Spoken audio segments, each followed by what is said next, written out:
Okay, so I did a video on Logos and the rejection of scholasticism in the OC, and Alex Mattson asks, would Christian fundamentalism be called neo-Manichaeism?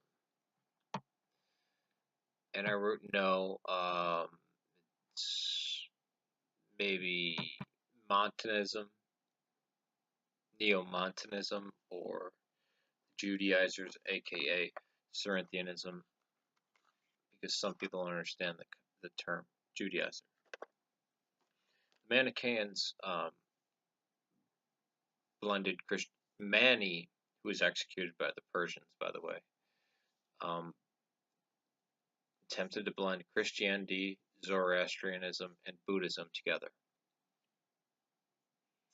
So, yeah, not quite the fundamentalists.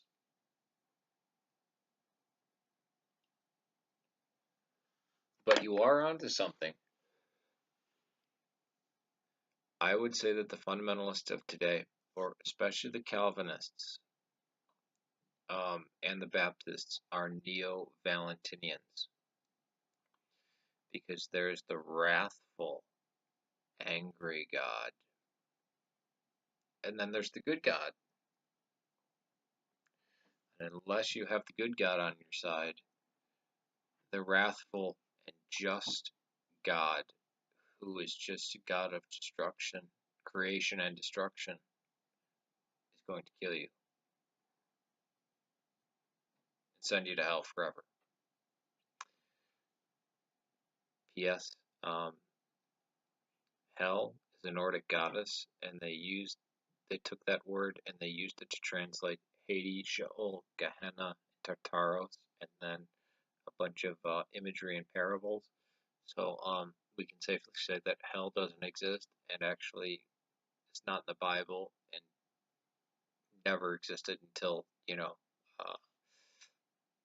maybe the King James Geneva Bible, Tyndale. At least the Western concept of hell. But God, heaven, and hell, in Eastern Orthodoxy at least, are the same. It may sound strange to a Western Christian. But no, the fundamentalists, they're like the Montanists. At least the Pentecostals are, because there's a writer, Tertullian. And if you ever get to read Adverse Marcion, because he really railed against Marcion. Wow, the rhetorician and the anger. I mean, I was laughing as I read that, just how pissed off Tertullian was at Marcion. Nearing the end of his life, he got in with this sect called the Montanists. And in order to be saved, you had to prophesy. Just like the Pentecostals and the Assemblies of God, if you don't speak in tongues, they say, well, then you're not a real Christian. The Montanists were, 1800 years before the Pentecostals, and said, if you don't get prophecies and visions, then you're not really a Christian. You're going to hell. Well, they wouldn't have believed in hell, but you're going to be outside of the light of God. You're going to be in the darkness. I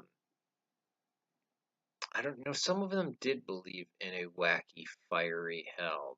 That pagan belief was somewhat around. I mean, that's where, yeah, that's where Tartaros, I think, comes from.